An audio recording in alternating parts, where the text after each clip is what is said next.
गुरुजी ध्यान दीजिए। हाँ ध्यान दे रहे हैं, आप बोलो, ध्यान है पूरा, बताओ। गुरुजी एक्चुअली ना मेरी फैमिली में थोड़ा सा काफ़ी सालों से ना ऐसा हो रहा है कि पहले मेरे भैया ख़त्म हो गए, उसके बाद अभी प्रेजेंट टाइम पे मेरी मम्मी ख़त्म हो गई। मतलब एक चीज़ नहीं समझ में आता है, अगर भगवान है तो मतलब इस तरीके से क्यों कि मतलब मेरे ही फैमिली में मेरे 2 ब्रदर थे, मेरी 2 मम्मी थी, मतलब मेरी मम्मी थी, मेरे 2 ब्रदर थे, एक ही मम्मी थी। तो पहले मेरे भैया ख़त्म हुए आज से 15 साल पहले, ठीक है। और फिर अभी 2 साल पहले मेरे छोटे वाले भाई ख़त्म हुए, उसके बाद फिर मतलब ऐसा फील ही नहीं आता कि मतलब भगवान है इस टाइम पे। मतलब आप चाहते हैं कि कोई की मृत्यु ना हो। बात वो नहीं है, बात ये होती है कि मतलब एक टाइम होता है किसी के जाने का। ठीक है आपकी बात। अभी प्लेन हादसा हुआ, सब बच्चे से लेके बूढ़े तक जल गए, तो ये तो हादसा है, ये मृत्यु लोक है। आप जिस धरती पर खड़ी हो, इस धरती का नाम क्या है? मृत्यु लोक। हर व्यक्ति अपनी उम्र लेके पैदा होता है, जितना उसको ईश्वर ने टाइम दिया है रहता है, और फिर उसको बुला लेता है अपने पास। गुरुजी वो बात तो सही है, बट पता है मैं अपनी मम्मी के बिना रह नहीं पा रही हूँ। सही कितने बताओ, साल हो गए मम्मी को गए? अभी 1 साल नहीं हुआ, अक्टूबर में 1 साल हो जाएगा। क्या हो गया था आपकी माँ को? साइलेंट अटैक था। अटैक। और पिताजी हैं आपके? जी। और भाई बहन कितने हैं आप लोग? हम पहले तो 2 भाई थे, 3 बहनें हैं, अभी प्रेजेंट टाइम पे 3 बहनें हैं बस, और पापा 2 भाई कहाँ गए? एक्सपायर हो गए। दोनों भाई, उनको क्या हो गया? बड़े वाले भैया को करंट लगी थी, छोटे वाले भैया की किडनी फेल थी। सही है, दुख का पहाड़ है ये। माँ भी चली गई, भाई भी चला गया। पिता क्या करते हैं? कुछ नहीं, अभी करीब 1 साल पहले उनका भी एक्सीडेंट हुआ था, तो उस टाइम पे उनको थोड़ा सा मेजर था, तो इसकी वजह से उनके पैर में दिक्कत है, तो चल नहीं पाते। पहले उनका बिजनेस था, अभी नहीं है। मैं अभी जॉब कर रही हूँ, मेरा ग्रेजुएशन चल रहा है। मैं मतलब ये पूछना चाह रही थी, मतलब मैं आपको काफ़ी टाइम से देखती हूँ, बट आप जो चीज़ें बोलते हो मुझे ना उस चीज़ पे है यकीन है, बट ऐसा ना जब से मेरी मम्मी गई है ना, तो मतलब ऐसा लगता है कि दुनिया में कोई चीज़ है ही नहीं। ठीक है, आप ये मान लो कुछ नहीं है, तो ये मान के भी क्या पाओगी? कुछ नहीं पाएंगे, बस एक क्वेश्चन था मन में, ये चीज़ चल रही थी। क्या क्वेश्चन है कि ईश्वर है कि नहीं? नहीं, ये तो है कि नहीं वाला क्वेश्चन है ही नहीं, मेरा तो है? ये क्लियर है कि नहीं है, क्योंकि आप इस चीज़ को मान लीजिए, एक ही फैमिली, इतनी बड़ी दुनिया में एक ही फैमिली के ऊपर इतनी सारी चीज़ें। क्यों? अभी जो प्लेन हादसा हुआ उस समय तो उसके माता पिता 2 बच्चे थे, चारों एक्सपायर हो गए। तो ये केवल आपकी फैमिली के साथ ऐसा हुआ? आज ही सूचना मिली कि एक बस खाई में गिर गई, उसमें 10 लोगों की मृत्यु हो गई। परिवार तो रहा ही होगा उसमें। बेटा ये मृत्यु लोक है, मैं भी एक दिन मरूंगा, आप भी एक दिन मरेंगे, सबको मरना है। जब केदारनाथ में 2012 में, केदारनाथ में 2013 में जब केदारनाथ में आया, वहाँ पे पानी इत्यादि का, तो बहुत लोग मारे गए थे, आपदा थी वो। अभी यूक्रेन युद्ध चल रहा है, रसिया यूक्रेन का, कितने लोग यूक्रेन में मारे गए, परिवार के परिवार घर के ऊपर मिसाइलें गिर गई।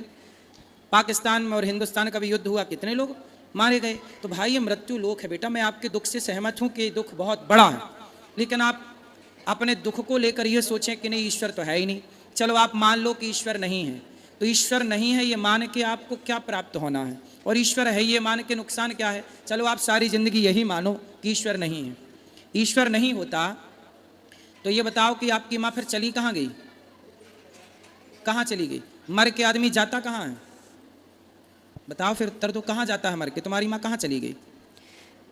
लोग कहते हैं कि मतलब जिस टाइम पे उनका हुआ था, तो ये चीज़ मतलब बोलते थे कि वो उनको स्वर्ग मिल गया, अब उनको इस योनि में जन्म नहीं ठीक मिलेगा। है, ये बताओ मरने के बाद आदमी कहाँ जाता है? आप अपने दिमाग से बताओ, कहाँ जाता है मरने के बाद? जहाँ तक अभी तक मैंने सुना है यही कहा जाता है कि मतलब कि भगवान के पास चले गए, अब तो ऐसा। और आपकी माँ आई कहाँ से थी? वहीं से, कहाँ से? भगवान के पास। तो जहाँ से आई थी वहाँ चली गई। मैं अब ये अब आप ये कह रही हो कि भगवान के घर से आई थी, भगवान के घर चली गई, और आप ये भी कह रही हो कि मैं ईश्वर को नहीं मानती। वो देखिए ये बात नहीं है कि मतलब भगवान के यहाँ चली गई, भगवान के यहाँ, मतलब मेरा मानना ये है, लोग ये, मैंने यही चीज़ बोली कि लोग ये कहते हैं कि मतलब कि वो भगवान के पास चली गई, भगवान के यहाँ से आई थी, बट एक ये चीज़ है ना कि बिलीव नहीं है, आपके मुझे नहीं है। आपके बिलीव करने ना करने से क्या होगा? क्या उल्लू को सूर्य नजर आता है? नहीं। तो क्या ये मान लिया जाए कि सूर्य नहीं है क्योंकि उल्लू को दिखाई नहीं पड़ता? जैसे उल्लू को सूर्य नजर नहीं आता पर सूर्य तो है, इसी तरह अज्ञानवश कोई ईश्वर को नहीं देख पाता, वो उसके अज्ञान का दोष है, ईश्वर तो है। आप मानो ना मानो, सत्य तो है बेटा, आप स्वीकार करो या मत करो, ये सत्य है। हम मृत्यु लोक में बैठे हैं, हमें मरना पड़ेगा। आपकी माँ चली गई, भाई चले गए, ये बहुत बड़ा दुख है। हम आपके दुख में आपके साथ हैं। लेकिन आप कहो कि अब मैं ईश्वर को नहीं मानती। माँ जिंदा थी तब आप ईश्वर को मानती थी, भाई जिंदा था तब आप ईश्वर को मानती थी, अब ये चले गए तो आप ईश्वर को नहीं मानती। इसका मतलब तो ये हो गया कि आप ईश्वर की परिभाषा अपने हिसाब से तय करेंगी कि जब तक ईश्वर सब बेहतर रखेंगे तो हम ईश्वर को मान लेंगे, जब ईश्वर बेहतर नहीं रखेंगे तो हम ईश्वर को नहीं मानेंगे। ये तो परिभाषा आपने अपने हिसाब से मैनेज कर ली, जबकि परिभाषाएं हमारे हिसाब से नहीं होती। जो है वो है, आप उसे स्वीकार करो या मत करो। सुदामा इतने गरीब थे, नरसिंह मेहता का जवान बेटा मर गया, नरसिंह मेहता जी का जवान बेटा मर गया। लोगों ने कहा भाई रो लो, तुम्हारा बेटा मर गया। नरसिंह जी बोले क्यों रोले भैया, कहाँ से आया था? बोले ईश्वर के घर। कहाँ चला गया? ईश्वर के घर। जब उसकी संपत्ति उसके पास चली गई तो मेरा तो था ही नहीं। मीराबाई के पति मर गए, लोगों ने कहा मीराबाई थोड़ा रो लो। मीरा बोली क्यों रोले? बोले आपके पति मर गए। मीराबाई बोली मैंने जिसको अपना पति बनाया वो कभी मर ही नहीं सकता, और जो मर गया वो मेरा कुछ था ही नहीं। भाई ये बताओ, हमने बेटा रिश्ते हमने बना लिया, ये हमारी माँ है, ये हमारा बाप है, ये हमारा बेटा, यही तो रिश्ते होते हैं। हम इन रिश्तों में इतने जकड़ जाते हैं कि हमें लगता है ये मेरी माँ के बिना मैं नहीं रह सकती, मैं पति के बिना नहीं रह सकती, मैं पुत्र के बिना। ये मोह है, आपने ही जबरदस्ती पकड़ रखा था। जबकि ये संसार ऐसा है, मृत्यु इतनी निर्दयी है कि वो ये नहीं देखती कि ये माँ है, कि बच्चे हैं, कि बूढ़े हैं, कि जवान हैं। इसलिए बेटा हमें रहना तो संसार में ही है, इसलिए संसार के नियमों का उल्लंघन नहीं कर सकते। संसार में नियम ये है कि ये सृष्टि चल रही है। आपने घड़ी पहनी है तो उसे किसी ने बनाया होगा तब तो आपने पहनी है, कोई बनाने वाला होता ही नहीं तो आप घड़ी कैसे पहनती? आपने जो टी शर्ट पहनी है इसे किसी ने बनाया है कि बिना बनाई बन गई? जी किसी ने बनाया तभी तो पहने हैं। आपकी आँख है, आपकी आँखों में दिखता है, इस तरफ वाइट है, बीच में काली है पुतली, तो ये बिना बनाए बनी कि किसी ने बनाया होगा? नहीं बनाए हैं तभी तो। फिर तो जिसने बनाया है आपको वो कौन है? आप भी तो बिना बनाए नहीं बन सकती थी ना। आपको किसने बनाया है बताओ? भगवान। फिर जिसने आपको बनाया है, आप कह रही हो कि मैं उससे नहीं मानती, केवल इसलिए नहीं मानती क्योंकि मेरी माँ चली गई, क्योंकि मेरा भाई चला गया। ठीक है, वो दुख है, दुख अलग विषय है, पर सत्ता को नकारना ये तो अलग ट्रैक पे आप चली गई। सुदामा इतने गरीब थे, आज सुदामा की तरह कोई गरीब हो तो वो तो यही कहेगा मैं ईश्वर को नहीं मानता, मैंने तो इतनी भक्ति की, पर क्या मिला? सुनो, द्रौपदी को जानती हो? जी। कौन है? नहीं, इतना नहीं पता मुझे। कृष्ण की बहन है, अर्जुन की पत्नी है, पांडवों की पत्नी है, जिसका चीरहरण हुआ था। जी।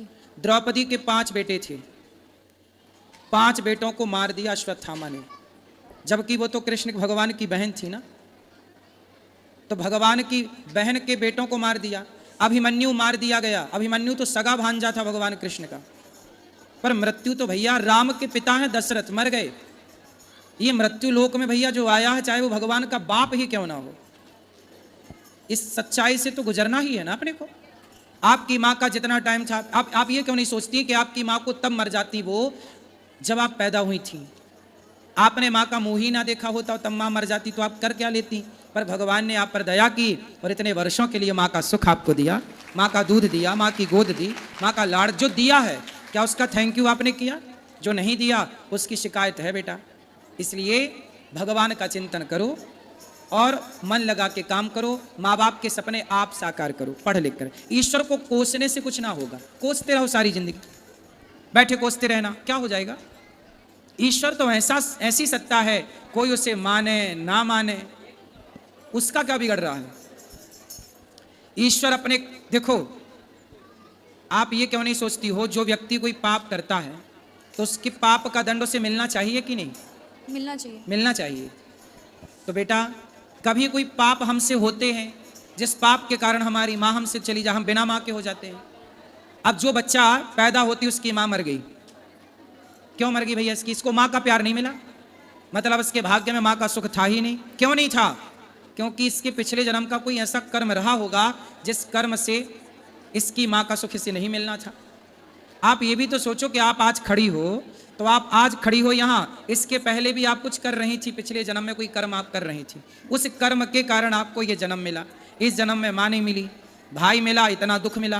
भाई ये कर्म दंड है ना बेटा। भीष्म पितामह ने बाणों की सैया पे क्यों लेटे? क्योंकि इस पिछले किसी जन्म में सांप को फेंक दिया कांटों के ढेर में। जब हम कोई पाप करते हैं तो पाप का दंड हमें तो मिलता ही है ना बेटा, दुख के रूप में। आपको दुख हो रहा है तो ये दुख क्या है?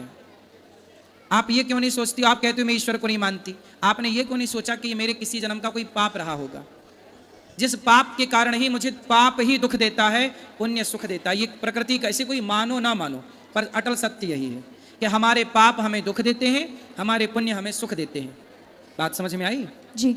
इसलिए यही है हिसाब ईश्वर का, यही है न्याय। आप की माँ चली गई, इतना सुख देकर गई, मतलब आप पर ईश्वर की कृपा है। कितने दिन आप पैदा होती माँ मर जाती तो क्या करती? आप भाग्यशाली हैं, कितने वर्ष आपकी माँ थी। वो लोगों को देखिए जिनकी माँ पैदा होती मर जाती है, उनसे आप कितनी बेहतर हैं। देखो, पॉजिटिव रहना है तो बहुत सारी बातें हैं, और नेगेटिव ही रहना है, नकारात्मक की सोच रखना है तो कोई बात नहीं है। फिर एक ही बात है कि जी ईश्वर नहीं है, फिर यही माना जाए कि ईश्वर नहीं है और कोसा जाए ईश्वर को। तो ये कोस कर भी क्या पाओगे आप और क्या पाऊंगा मैं? जी। क्या समझ में आया? जी, समझ में आया कि मतलब एक तरीके से मुझे मतलब ये बताइएगा कि मतलब सच में ये कर्मों का ही फल होता है पिछले जन्म के? भाई, बिना कर्म किए तो आपको नंबर नहीं मिलते, 10वीं से 11वीं में नहीं जाती। आप कर्म ना, आप लिखो मत कॉपी में, तो आपको मिल जाएगा नंबर। ये चीज़ तो मुझे पता है कि जब तक कर्म नहीं करेंगे तब तक फल नहीं मिलेगा। ये जो पिछले जन्म का इस जन्म में मिल रहा है, इसका क्या कनेक्शन है? अच्छा ये बताओ, एक समय पर दो बच्चे पैदा होते हैं, एक अंबानी के घर पैदा हुआ, बड़े आदमी के घर, और एक फुटपाथ पर पैदा हुआ। एक ही दिन, एक ही तारीख, एक ही दिन दो बच्चे पैदा हुए, एक अमीर के घर, एक गरीब के घर। अब बताओ, जो अमीर के घर पैदा हुआ वो सोने की चम्मच में दूध पिएगा, सोने के झूले में झूला झूलेगा, वो जन्म लेते ही रईस हो गया। और इस गरीब ने फुटपाथ पर पैदा हुआ, साड़ी का झूला बांधती है माँ।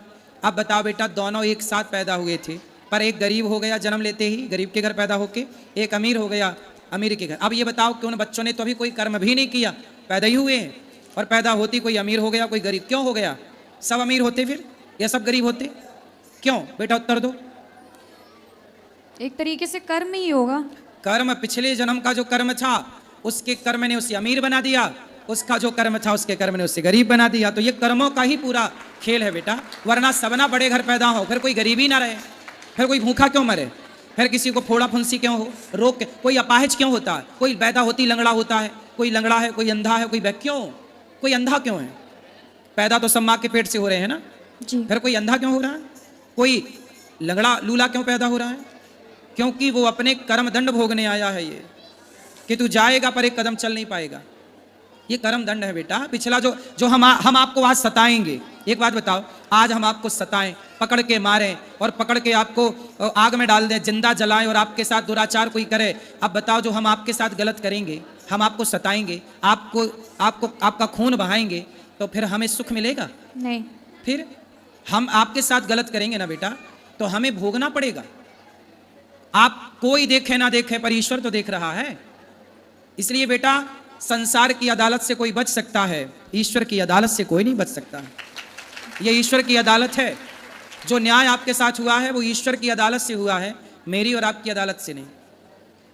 ठीक है जी। इसलिए सत्य को स्वीकार करो। समझ में आई बात? जी, समझ क्या गई। समझ में आया? ये समझ गई कि मतलब जरूर उस जन्म में मैंने कुछ ऐसा किया था जो इस जन्म में मेरी मम्मी मेरे से छिन गई। हो सकता है कि ऐसा रहा होगा कि उस जन्म में मैंने किसी के साथ गलत किया होगा, या मैं किसी की माँ रही होगी, मैंने उसके साथ गलत किया होगा, इस वजह से मेरी मम्मी इस टाइम पे चली गई। नहीं तो अब यही सत्य है बेटा, आप सही चली गई। अब यही सत्य है कि किसी की माँ जब हम किसी से छीन लेते हैं तो हमसे भी हमारी माँ ईश्वर छीन लेते हैं। जब आप किसी से किसी का बेटा छीन लेते हैं तो ईश्वर आपसे आपका बेटा छीन लेते हैं। ये तो प्रकृति है साहब, गोल है, लौट के आएगा, आज नहीं तो कल आएगा।